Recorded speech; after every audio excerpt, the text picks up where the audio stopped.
안녕하세요. 오늘도 사연슬롱을 찾아주셔서 감사합니다. 저는 열등감과 질투로 똘똘 뭉친 며느리에게 최고의 교훈을 선사한 60대 여성입니다. 저는 며느리가 딱 하나 있는데요. 아들이 둘인데 큰아들은 자유로운 삶을 추구해서 평생 결혼을 안 하겠다고 종지부를 찍었거든요. 그래서 처음이자 마지막이 될 며느리를 무척 귀하게 여겼어요. 게다가 제가 시댁살이를 경험한지라 저희 시어머니처럼 되고 싶지 않아서 더 노력했죠. 그런데 며느리가 저를 미워하고 싫어했어요. 처음에는 이유를 몰랐죠. 그런데 여러 사건들을 통해 며느리에게 열등감과 질투가 있다는 걸 알았어요. 처음엔 며느리가 느끼는 열등감과 질투가 제 잘못인 것 같아서 더 아끼고 잘해줬어요. 하지만 며느리는 더욱 싫어하는 감정을 숨기지 않더라고요. 그러다 사건이 생겼어요. 제가 며느리에게 잘 보이기 위해 손자가 가장 좋아하는 치킨을 시장에서 사서 들고 갔는데 며느리가 글쎄 그걸 쓰레기통에 버리더라고요. 저는 울면서 집으로 갔고 복수는 시작되었어요. 지금부터 그 얘기를 해드릴게요. 저는 26에 딸기 농사를 짓는 집안의 맏며느리로 시집을 갔어요. 맏며느리라서 그런지 첫 며느리라서 그런지 저는 시댁에서 살게 되었어요.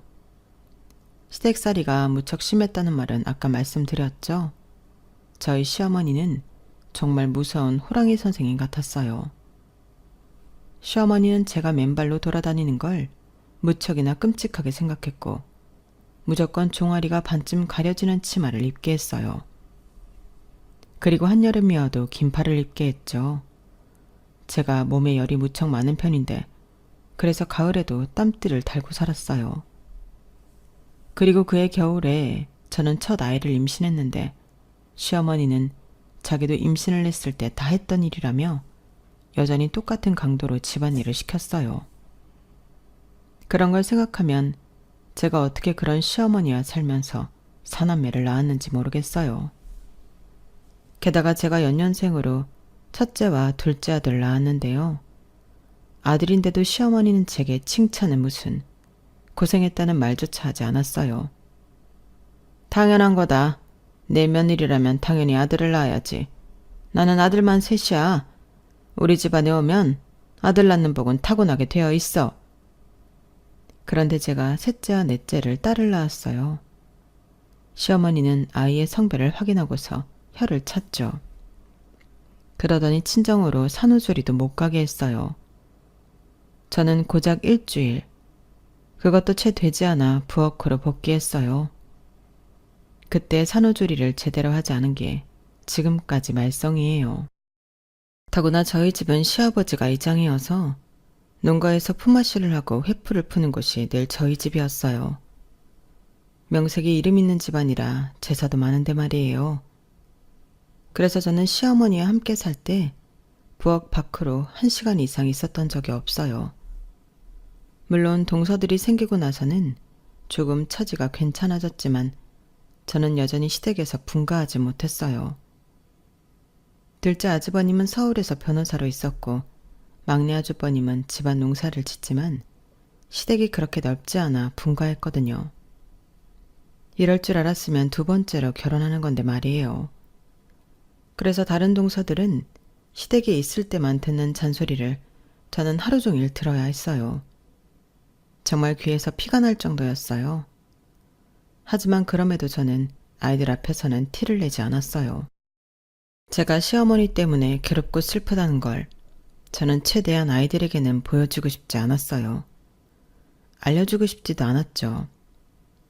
그래서 저는 아이들 앞에선 최대한 웃었어요. 그런 저의 노력에 답이라도 하듯 아이들은 건강하게 잘 커졌어요. 아이들 모두 잔병치레는 있었지만 입원을 할 정도로 크게 아픈 적은 없었어요. 그리고 학교에 불려갈 정도로 사고를 친 적도 없었죠. 교우관계도 좋았고 성적도 좋았어요. 사춘기 시절에도 크게 방황하지 않았고요. 특히 첫째는 속을 썩이긴커녕 저희 부부의 자랑거리였어요. 첫째 아들은 여자애들과 비교해서도 말이 빨라 어릴 때부터 조잘조잘 말하는 것을 좋아했어요. 그래서 친구들도 많았고 매년 반장을 놓치지 않았죠. 성격도 좋아서 성적 우수상은 기본이었어요. 그래서 좋은 대학에 가 조기 졸업을 해 일찍 대기업에 취업했어요. 첫째 아들은 정말 저희 부부의 남부러울 것 없는 자식이에요. 게다가 저희 첫째 아들은 가족을 끔찍하게 생각해서 너무 오래되어 무너질 것 같은 저희 집을 자기 돈을 들여 리모델링 해주고 그것도 모자라 가전제품을 모조리 바꿔주었어요. 그리고 저희 부부는 생애 처음으로 첫째 아들 덕분에 해외여행을 갈 수 있었죠. 정말 즐거운 시간이었어요. 그렇다고 완벽한 아들이라고는 할 수 없어요. 저희 첫째는 말씀드렸다시피 결혼 생각이 전혀 없거든요. 아들, 이번에 바꿔준 휴대폰 다들 부럽다고 난리다. 정말 고마워. 그런데 얼마 전에 냉장고랑 다 바꿔줬는데 너무 무리하는 거 아니니? 아니에요. 어차피 그 돈 벌어서 저 혼자 다 못 써요. 이참에 효도도 하고 좋죠 뭐. 그러게 그거 다 벌어서 같이 쓰면 좋을 텐데. 엊그제 수철이는 여자친구랑 계곡 갔다고 하더라. 너는 이번 여름 휴가 때 어디 안 가니? 왜 안 가요? 이번 여름에 발리 갈 거예요. 어머 정말? 누구랑? 혼자 가죠. 어머니는 참, 제가 여행 갈 때 누구랑 같이 가는 거 봤어요? 엄마는 걱정되어 그러지. 어릴 땐 친구들이랑 여기저기 많이 가더니 어느 순간부터 혼자만 다니니까. 애들이랑 갈 때도 있어요. 그런데 다들 바쁘고 시간 내기 어려우니까요. 혼자 가면 누구랑 시간 조율하고 장소 정하고 그런 건 없잖아요. 혼자 하고 싶은 거 다 하고 얼마나 좋아요? 정말 결혼할 생각이 없는 거야? 아직은요. 아니다. 괜히 엄마한테 기대감 주는 것도 나쁜 거겠죠. 저 정말 생각 없어요. 그래도 수철이 있잖아요. 큰아들의 생각은 완고했고 저는 그 이상 강요하고 싶진 않았어요. 이제 다 컸고 엄연한 성인이고 그런 와중에 이래라 저래라 하고 싶지 않더라고요. 물론 아쉽긴 아쉬웠죠. 솔직히 자식이 좋은 사람을 만나 결혼해 아이도 낳고 안정적으로 살길 바라잖아요. 그리고 저는 결혼이 진정한 어른이 되는 길이라고 생각하거든요. 솔직히 큰아들의 결심을 듣고 마음이 아프지 않았다고 하면 거짓말이죠. 게다가 저희 막내딸마저 큰오빠의 영향인지 결혼을 안 하겠다고 했어요. 결혼은 미친 짓이야. 다들 왜 그렇게 연애를 하고 결혼에 목숨을 거는지 모르겠어. 둘 다 너무 감정 낭비고 시간 낭비야. 그 두 가지만 안 해도 내가 배로 성장할 수 있다고. 안 그래요? 나는 그래서 우리 큰오빠가 연애도 안 하고 결혼도 안 하겠다는 거 이해해. 나도 그럴 거고. 아직 어린애가 무슨 말이야. 벌써부터 그렇게 편견을 가지면 안 좋아. 편견은 무슨. 엄마 정말 그렇다니까. 일주일에 일주일은 만나는 게 연애래. 내 인생이 내 인생이 되는 게 결혼이고. 난 싫어요. 나는 내 인생이 좋아. 저는 이런 이야기를 들으면 암담했어요. 때로는 저희 부부가 본보기를 잘못 보여준 걸까 싶기도 했어요. 솔직히 저희 부부가 의리는 있지만 애틋하고 사랑스럽진 않거든요. 하지만 이제 와서 다 늙어서 그럴 수도 없고 사실 저희 또래 부부들은 다 그렇잖아요. 저희 또래 부부들이 손잡고 다니면 100% 불륜이라고 그런 말이 왜 나왔겠어요.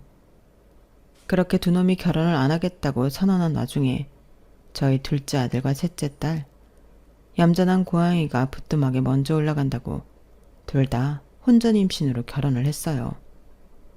그리고 팔자가 도는 건지 둘째 아들이 결혼하고 다음에 셋째 딸이 결혼을 했는데요. 같은 해 같은 날에 혼전 임신 사실을 알게 된 것도 모자라 조건들이 너무 비슷했어요. 그래서 팔자가 도는구나.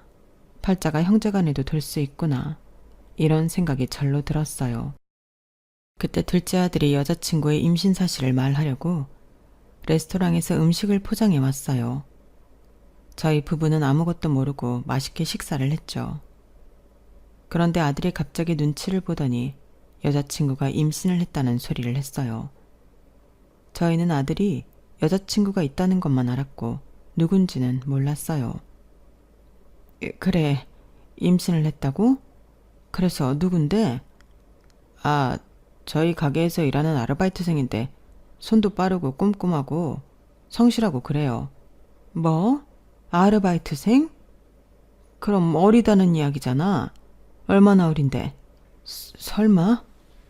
엄마, 무슨 상상을 하는 거예요? 저 그렇게 비도덕적이지 않아요. 2살밖에 안 어려요.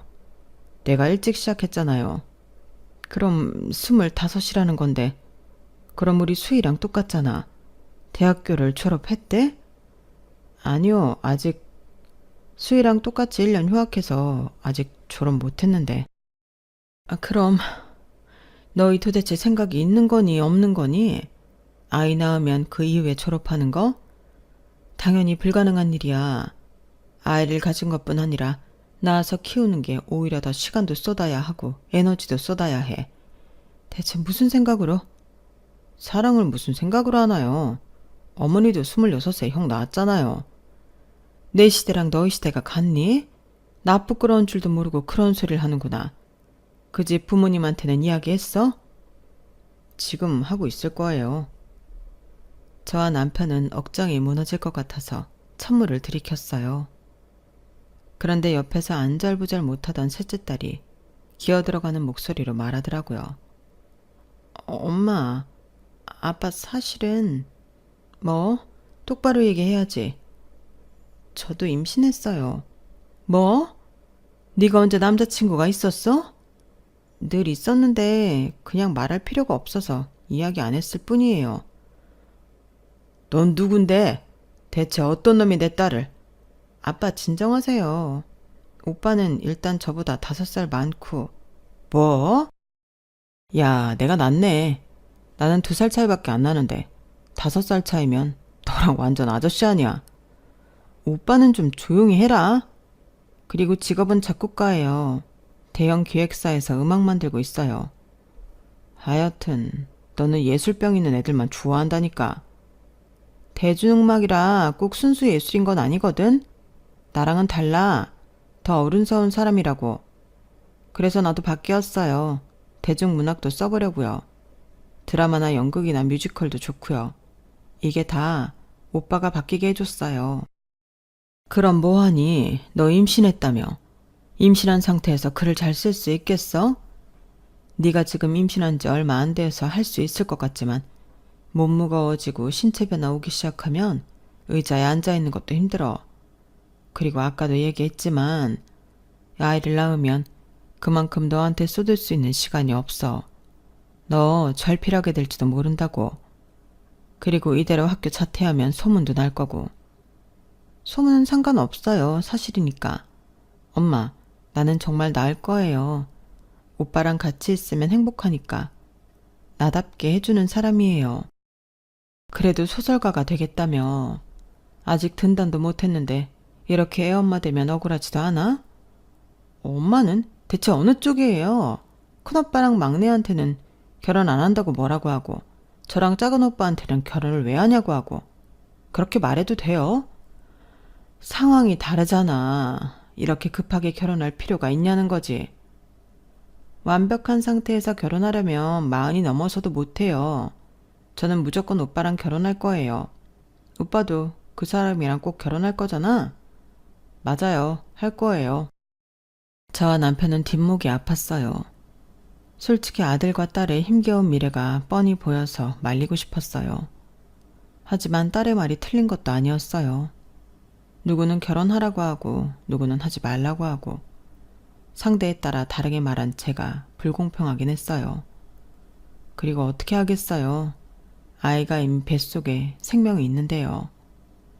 제가 무작정 지으려고 할 수 있는 권리가 있는 것도 아니고 아들과 딸 모두 의지가 확고했어요. 그래서 저희 부부는 결혼을 허락했어요. 그리고 저희 부부는 고난을 맞이해요. 처지가 비슷한 결혼이잖아요. 혼전 임신에 여자들이 더 어리고 졸업도 못했고. 차라리 제 자식이 둘 다 딸이거나 둘 다 아들이었으면 그렇게 어렵진 않았을 거예요. 특히나 남편과 저는 상견례에서 너무 괴로웠어요. 아들 상견례에선 제 딸이 생각나서 고개를 조아리게 되고, 딸 상견례에선 저희 아들이 생각나 상대 가족이 미워도 미워할 수 없게 되었죠. 특히 저는 사위 될 사람과 그 가족이 너무 미웠어요. 제 딸 인생을 망친 사람 같았거든요. 그런데 아들 상견례 뒤에 딸 상견례를 했다 보니 이해까지는 아니지만 대놓고 미워하고 욕을 하고 비상식적으로 굴 수 없더라고요. 오히려 아들 상견례가 의아했어요. 상대 측 부모가 저희에게 화를 내지 않더라고요. 오히려 저희 아들을 칭찬했어요. 저는 그렇게 생각합니다. 남자라는 생물은 자기 여자를 지켜야 하고 그러기 위해선 배포가 있어야 한다고요. 그리고 그게 바로 사업이죠. 저는 최서방이 사업을 하고 있고 번창하고 있다는 게 정말 기특하고 마음에 듭니다. 그리고 제가 이제껏 잘 봐왔습니다. 우리 최서방이 제 딸 사장으로 있으면서 철저하게 계산하되 너그럽고 친근하게 행동하는 모습을 잘 봐왔어요. 모르셨겠지만 저희 식구들끼리 최서방 가게에 가서 식사를 한 적도 있습니다. 그때 저를 모르면서도 무척 친절하게 대하더군요. 그때도 점수를 더 줬습니다, 제가. 그러셨습니까? 저희 아들을 잘 봐주셔서 감사합니다. 너무 그렇게 죄인처럼 있을 필요 없습니다.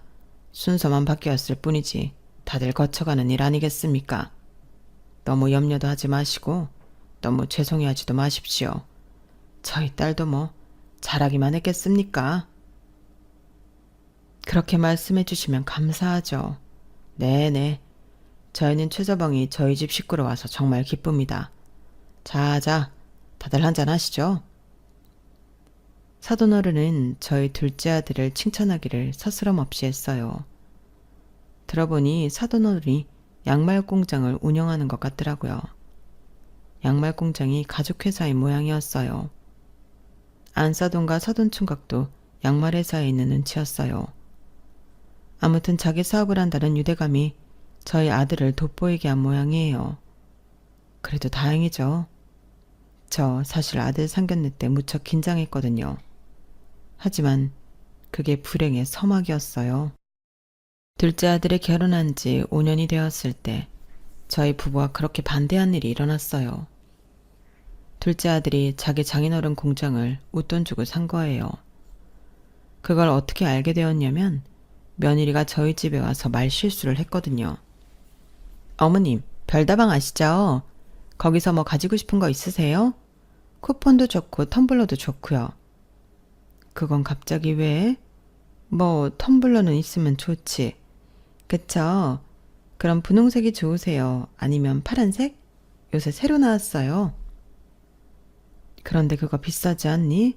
비싸면 안 사줘도 된다. 공짜로 받는 거예요. 걱정 마세요.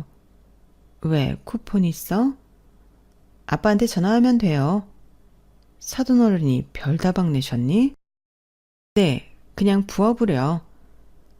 내가 알기로는 별다방 내려면 건물 지어야 한다고 하던데. 사돈어른 건물 사셨니? 무슨 돈으로? 저와 남편이 묻자 며느리는 무척 당황했고 옆에 듣고 있던 둘째 아들도 당황했어요.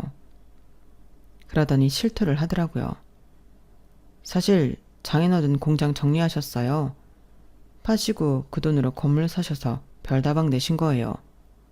네, 그런 거예요. 이제 아빠도 나이 드셔서 관리하기 힘들다고 하셨거든요. 그 말은 전에 들어서 알고 있다. 그래서 네가 샀니? 저번에 그렇게 말했잖아. 요새 양말 공장 전망이 어떠냐고 나한테 물었잖아. 그래서 내가 말했지. 양말 그거 얼마나 한다고 팔아봤자 네 몫으로 떨어지는 것도 없을 거라고. 게다가 요새 해외에서 더 싸게 수입한다는데 별 가망 없을 거라고. 내가 그랬잖아. 네? 기억하세요? 내가 치매도 아니고 그런 걸 기억 못하겠냐? 그래서 네가 알겠다고 그런 것 같다고 말했잖아. 내가 그때 네가 왜 물어보는지 묻진 않았지만 느낌은 왔어. 그래, 네가 그 공장 산 거야? 싸게 샀어요, 싸게. 못 믿는다. 네 장인어른 건물 어딘지 말해봐. 네가 순순히 말하지 않을 것 같으니 내가 좀 알아봐야겠다. 아버지, 그렇게까지 할 필요 있어요. 이미 지나간 일이에요. 그럼 이 질문엔 대답하는지 한번 보자. 그래서 그 공장을 지금도 운영하고 있냐? 네, 당연히 하고 있죠. 전망이 안 좋다고 해도 꼭 필요한 사업이잖아요. 지금 잠깐 주춤하는 것뿐이지 품질로 밀어붙이면 될 거라니까요. 지금 현 상황을 봐라. 양말 다 뒤집어 봐. 메이드 인 코리아가 어딨어? 다 메이드 인 차이나지. 그런데 그게 잠깐일 것 같냐? 지금 많은 공장들이 중국 공장이 밀리고 있어. 사람들이 품질도 보지 중요하지.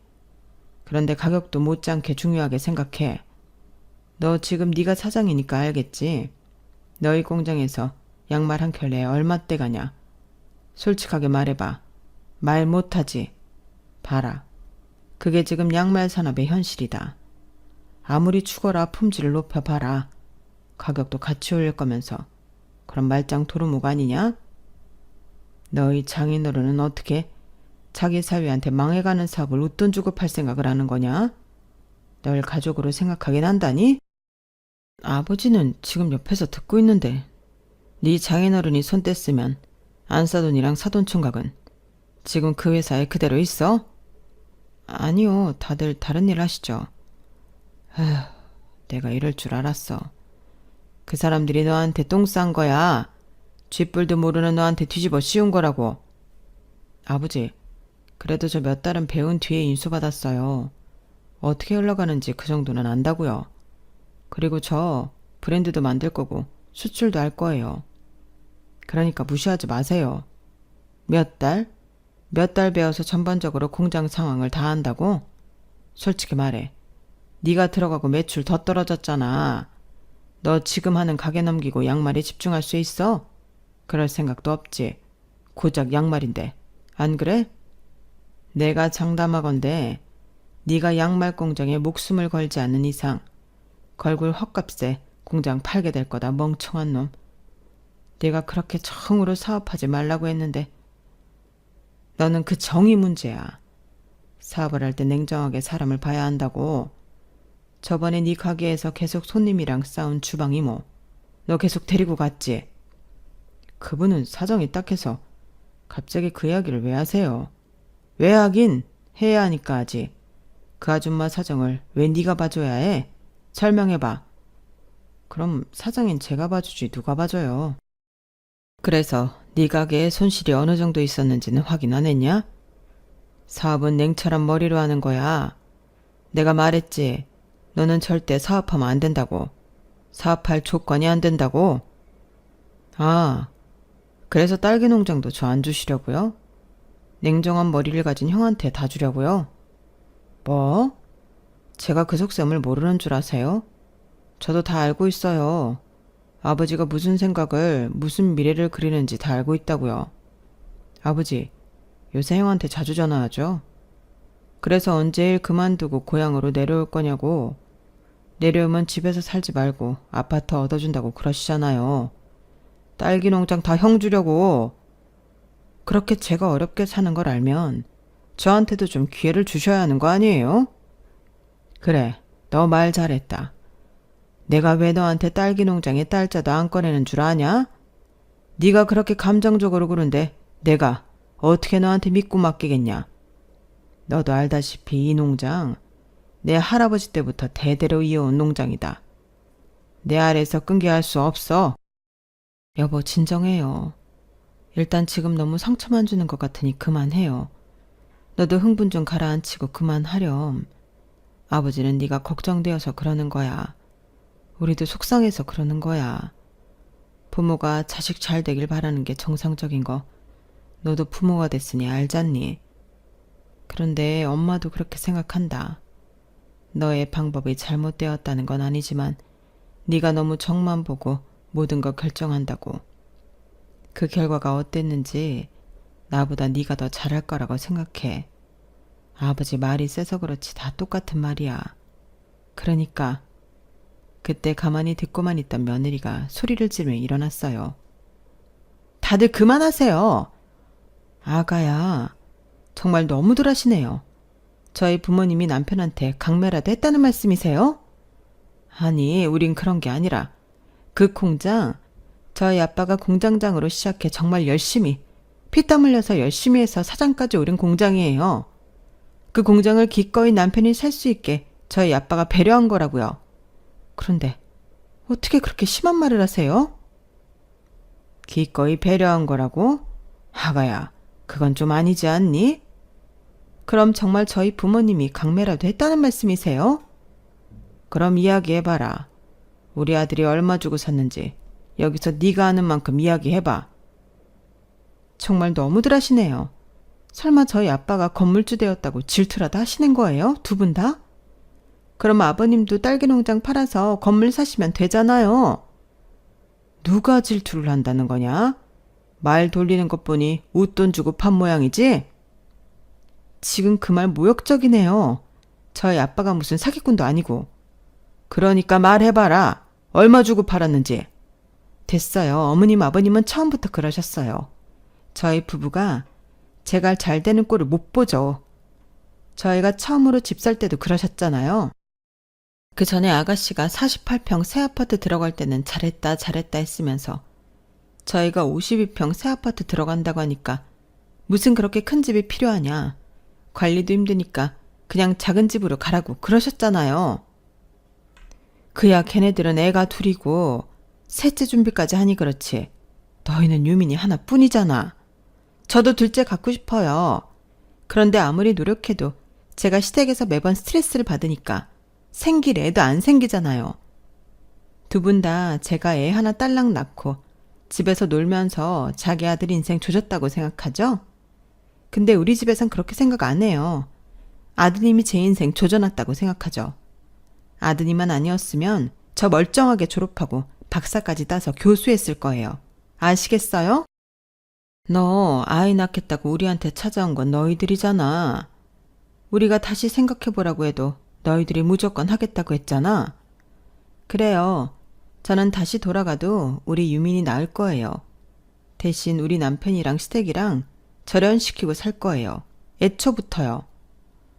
아니, 우리가 뭘 그렇게 잘못했다고 그러니? 이제껏 제가 한 말 이해 못하셨어요? 기억이 안 나세요? 저는 이렇게 새록새록 기억이 나는데요. 집만 그래요. 아가씨도 집에서 놀고 저도 집에서 살림하는데 아가씨한테는 직장 이야기 안 하면서 저한테는 일구할 거냐고 물어보고 제가 일을 구했으면 좋겠나 봐요. 왜요? 어머님 아들 고생시키는 거 보기 싫어서요? 그럼 아가씨한테도 그래야죠. 아가씨도 남편 돈 축내는 거 아니에요? 왜 저한테만 그러세요? 걔랑 너는 할 수 있는 일이 다르잖니. 너는 회사에 들어가면 되지만 수희는 글을 쓰잖니. 그래도 수희는 꾸준히 써보려고 해. 몇 번 공모전도 내고 그랬다. 그래서요. 공모전 내면 돈이라도 준대요? 지금 그 말이 아니잖아요. 그래서 아가씨 돈 벌어온대요? 그거 써서? 그리고 말 나온 김에 이 말도 할게요. 아가씨한테는 뭘 하든지 정말 뭘 하든지 우리 수희 하면서 저한테는 칭찬 한마디 안 하고 오히려 눈치 주시잖아요. 엊그제만 해도 그래요. 제가 어머니 소금이 유난히 짠 거 모르고 많이 넣었다고 물 많이 마시면 돼 이러고. 그건 네가 민망할까 봐 농담처럼 이야기한 거지. 두 번 농담했다간 사람 다 죽이겠네요. 며느리는 생전 처음 보는 눈으라고 저희 부부를 노려봤어요. 그리고 둘째 아들이 며느리를 진정시키고 집을 나섰죠. 저희 부부는 당황스러우면서 동시에 며느리에게 미안하기도 했어요. 어찌 되었든 충분히 차별받았다고 느낄 수 있겠더라고요. 저도 그랬거든요. 변호사던 둘째 동서와 은근히 저를 차별하던 시어머니에게 서운함을 느꼈었어요. 그래서 저희 부부는 며느리에게 조금 더 다정하게 굴기로 약속했죠. 그렇게 5년 동안은 정말 남편과 저는 며느리를 조심스럽게 대했어요. 그래서 그때처럼 큰 소리가 오고 가진 않았죠. 하지만 그렇다고 사이가 살갑고 애틋해진 것도 아니었어요. 좀 애매했죠. 특히 며느리가 저희 부부를 의심하는 게 눈에 보였어요. 그러다 남편이 아들만 따로 불러서 계속 적자인 양말 공장을 폐업하라고 일침을 두었어요. 이제 그만큼 끌고 갔으면 됐다. 너도 노력 많이 했어. 사업에서 놓아주는 것도 일이야. 이제 그만 놓아주고 다른 걸 하든지. 아버지, 오늘 저만 부른 이유가 이거예요? 조금만 더 저를 믿어주실 순 없어요?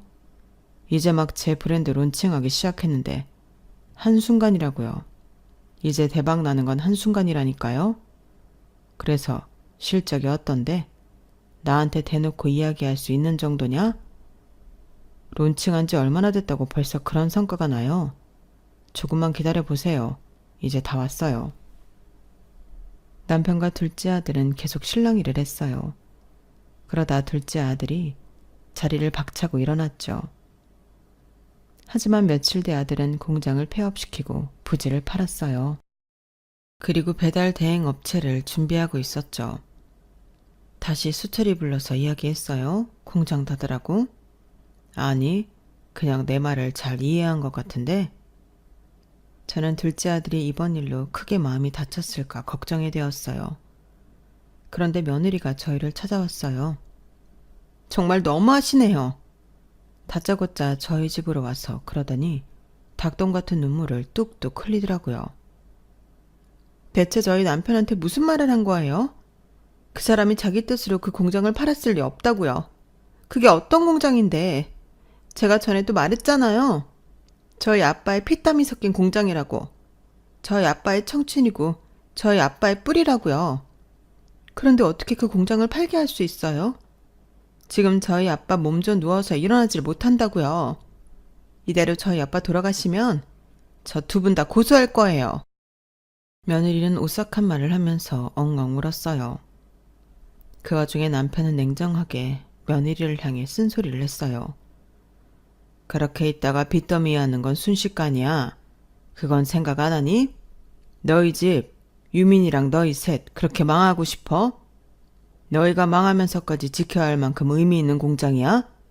그랬으면 우리 아들한테 팔지나 말았어야지. 자기가 싼통 치우게 만들었으면서 뭘 팔지 말라고 고집이야. 그럴 거면 다시 사라고 해. 다시 사서 자기가 직접 운영하라고 해. 아버님, 어떻게 그렇게 냉정하게 말씀하실 수 있어요? 지금 저희 아빠가 먼저 누웠다고요. 자, 일단 너무 흥분하지 말고 당신은 안방으로 가요. 그리고 너도 너무 그렇게 생각하지 말아라. 다 미래를 보고 결정한 일이니까. 사람이 너무 과거의 추억에 매여 있을 수 없지 않니? 앞으로 나아가야지. 응? 됐어요. 어머님은 늘 그런 식으로 저를 생각하시죠. 가볼게요. 더 할 말이 없네요. 며느리는 그렇게 말하고 저희 집을 나섰고 저는 화가 잔뜩 난 남편을 달래느라 진을 뺐어요. 그리고 다음날 저는 며느리가 신경 쓰여서 며느리의 보물인 제 손주가 가장 좋아하는 치킨을 시장에서 사들고 찾아갔어요. 문을 두드리니 손주가 나오더라고요. 할머니, 그래 우리 유민이 잘 있었니? 할머니가 네가 제일 좋아하는 치킨 사왔다. 와 신난다. 엄마 지금 먹어도 돼요? 어쩜 그렇게 우리 아들을 많이 닮았어? 너희 아빠도 너만 했을 때 치킨을 제일 좋아했어. 혼자서 한 마리를 다 먹었다? 우리 유민이도 할 수 있나 볼까?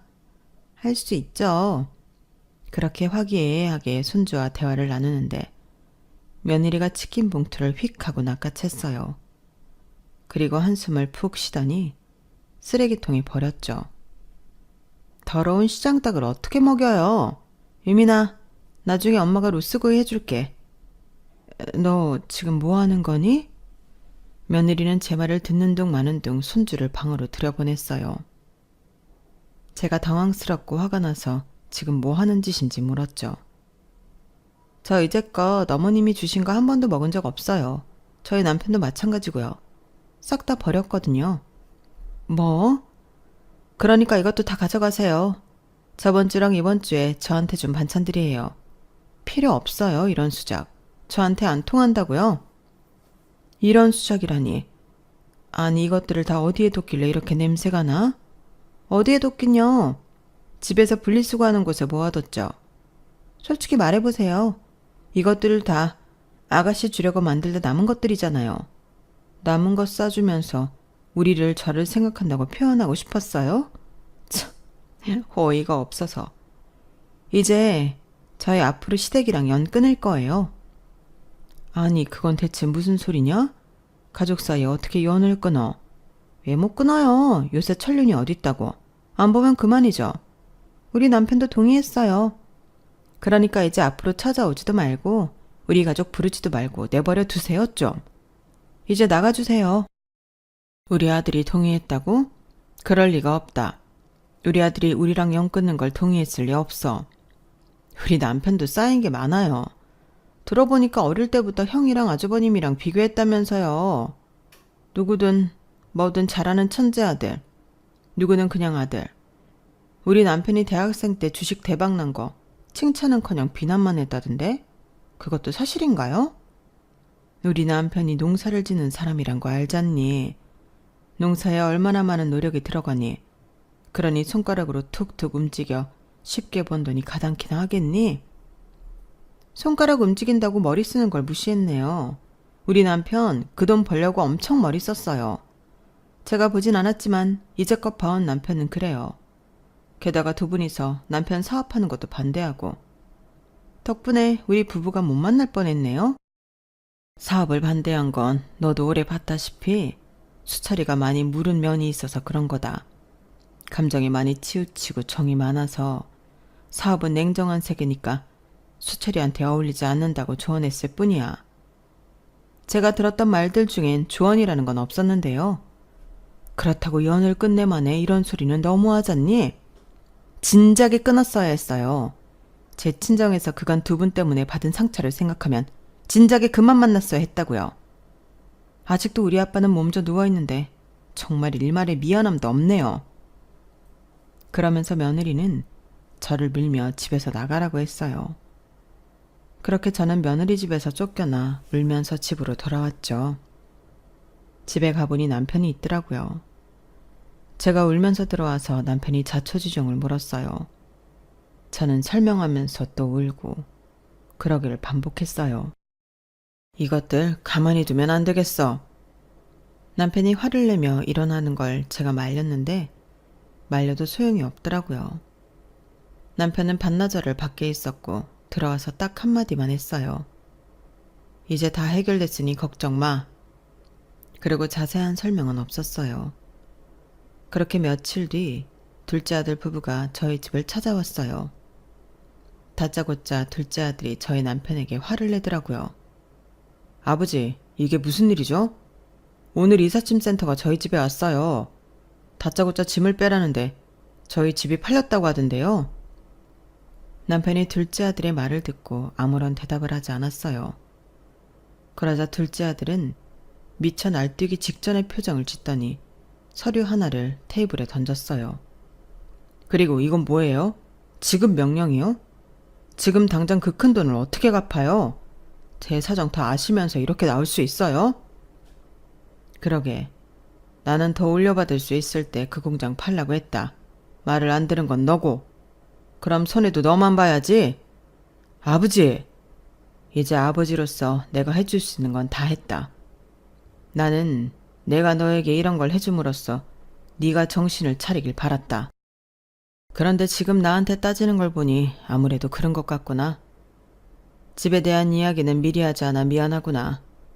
그래도 일단 집이 팔리게 되었으니 나한테 찾아오는 게 아니라 너와 네 부인, 아들이 살 보금자리를 만드는 게 우선 아니냐? 네가 어엿한 가장이라면 말이야. 지금 이 상황에서 제가 어떻게 집을 구해요? 지금 제가 아버지한테 배신을 당했는데 정말 너무하신 거 아니에요? 정말 형한테 하는 행동이랑 저한테 하는 행동이랑 하늘과 땅 차이잖아요. 형한테는 이렇게 한 적 없잖아요. 지금 제 처지가 형 처지면 이렇게 하겠어요? 네? 배신이라니.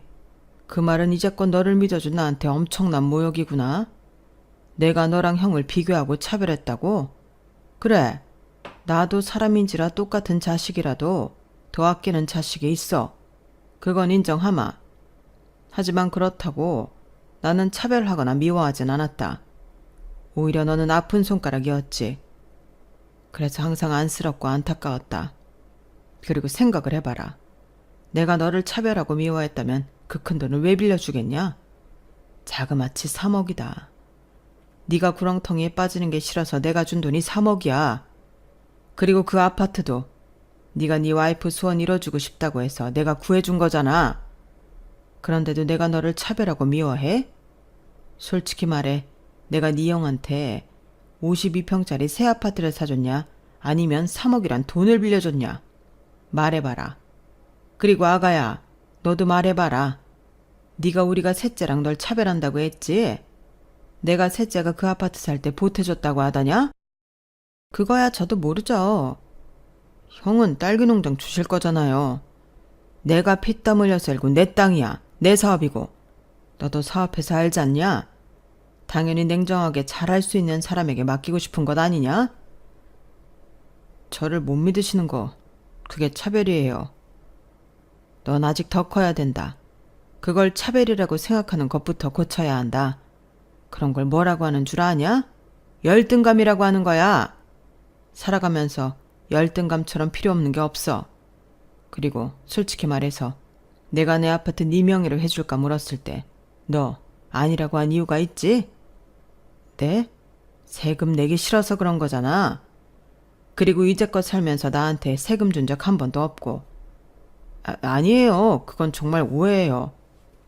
그래서 내가 3억 빌려줄 땐 혹시 몰라 차용증 쓴 거다. 그걸로 지급명령 내렸고. 아버지, 정말 너무하시네요. 그리고 아가야, 너도 나한테 갚을 게 있지 않니? 내가 얼마인 줄은 잘 모르지만 네가 내 금고에 손을 댔더구나. 그러면서 남편은 CCTV를 캡처한 사진을 며느리에게 내밀었어요. 며느리가 그 사진을 보더니 화들짝 놀라더군요. 어머 아버님, 이건 정말 오해예요. 저 그러지 않았어요. 어머나, 정말 오해예요. 전 금고인 줄도 모르고. 몇 년 전에 이미 우리 막내한테 들켰다면서. 내가 물어보니 막내가 이야기하더구나. 네가 5만 원 몇 뭉치를 가방에 넣는 걸 말이야. 여보, 정말이야? 아니야, 나 그런 적 없어. 그럼 고소를 해볼까? 법 앞에서는 답이 나오겠지. 남편이 그렇게 말하니 며느리가 두 손을 싹싹 빌었어요. 그리고 닭똥 같은 눈물을 흘렸죠. 그리고 실토를 하는데 며느리가 혼자 훔쳐간 돈이 3천만 원이 넘었어요. 그걸 알고 저희 둘째 아들이 입을 다물지 못하더라고요. 저 또한 이 모든 사실을 알고 뒤로 넘어갈 것 같았어요. 저는 정말 아무것도 몰랐거든요. 남편이 둘째 아들 부부에게 집을 사준 것도, 사업 자금을 빌려준 것도, 며느리가 금고에서 돈을 훔쳐간 것도 전혀 몰랐어요. 남편이 집에 CCTV를 달 때도 이런 상황까진 예상하지 못했어요. 저는 그저 남편이 좀도둑을 위해 예방 차원에서 설치한 줄 알았는데 그 좀도둑이 며느리였다뇨. 저는 놀란 가슴이 진정되지 않았어요. 그 와중에 냉철한 남편을 절연을 선언했죠. 저번에 네 엄마한테 우리랑 연 끊는다고 했다며? 물론 네가 직접 한 말이 아니라 며느리한테 들은 말이지만 너도 동의했다니 너한테 들은 거나 다름없다. 그래, 우리 연 끊자. 앞으로 보지 말자꾸나. 이제 할 말은 다 했으니 나가보거라. 그런데 멍하게 허공만 보던 둘째 아들이 며느리에게 재차 물었어요. 돈을 훔친 게 맞냐고요. 그러자 며느리가 더 울었어요. 그러니 둘째 아들이 남편에게 폭탄 선언을 했어요. 아버지, 제가 잘못했습니다. 죄송합니다. 피덩이인 제가 너무 잘못 생각한 것 같습니다. 너무 대바라지게 행동했어요. 이제 와서 왜 네 부인이 저지른 만행이 창피하긴 하냐? 저 이혼하겠습니다. 그리고 아버지 어머니 곁에서 영영 사라지겠습니다. 여보, 나는 너랑 같은 사람이 되고 싶지 않아. 내가 이대로 너랑 살면 너랑 똑같은 사람으로 우리 부모님한테 남는 거잖아. 내가 부모님을 다시 못 배워도 너랑 같은 사람으로 기억되고 싶지 않아. 나는 이혼 못해. 못한다고. 그렇게 싸움은 아들과 며느리의 싸움으로 번졌어요. 그리고 둘째 아들 부부는 이혼 소송까지 하게 되었어요. 이혼 소송을 하면서 둘째 아들은 저와 남편에게 계속 사과의 표현을 했어요. 그래서 남편이 마지막 도움으로 증인석에 앉았죠. 며느리 측에선 둘째 아들이 사업을 하느라 가정에 소홀했으며 돈도 잘 벌어오지 못했다고 위자료와 양육권을 달라고 주장했어요. 그래서 남편은 증인석에 앉아서 둘째 아들이 얼마나 처가에 헌신적이었는지, 얼마나 처가에 바보같이 당했는지를 말했죠. 저희 아들은 이렇게 언제나 자기 식구들을 생각하는 미련한 아들이었습니다. 그런 아들이 자기 가정에 소홀했다는 건 이제껏 저희 아들이 쏟은 노력을 무의미하게 만드는 말입니다. 저희 아들이 가장으로서의 썼던 시간이 유의미하게 추억되도록 도와주세요. 저희 남편의 증언에 아들은 펑펑 울었어요. 그리고 저희 둘째 아들은 승소해 위자료와 양육권을 받을 수 있었어요. 남편은 판결을 듣고 둘째 아들을 안아주며 집으로 들어오라고 했어요. 같이 아이를 키우며 더 어른이 되어보자고 말했죠. 그렇게 저희 가족은 다시 똘똘 뭉치게 되었어요. 여기까지가 제 사연입니다. 여러분들도 자식들 중에 더 예쁘고 더 못난 자식도 있나요? 부모도 사람이라 사람 마음이 더 가고 덜 가는 건 어쩔 수 없더라고요. 하지만 세상에 더 예쁜 손가락은 있어도 깨물어 안 아픈 손가락은 없잖아요. 저희 부부는 이번에 그 말을 뼈저리게 느꼈어요. 그리고 이 자리를 빌어서 제 자식들에게 말하고 싶어요. 그래도 너희들을 사랑하지 않은 적이 없다고요. 자식들도 나중에 이런 제 마음을 알아주겠죠? 여러 일들이 있었지만 더 많이 느끼고 더 큰 사람이 되기를 바라봅니다. 여러분들도 가족과 행복하시기를 바라며 오늘도 좋은 하루 되세요. 여러분, 사연 댓글에 응원과 현명한 조언 부탁드려요. 좋아요와 구독은 저에게 큰 힘이 됩니다. 오늘도 좋은 일 가득하세요.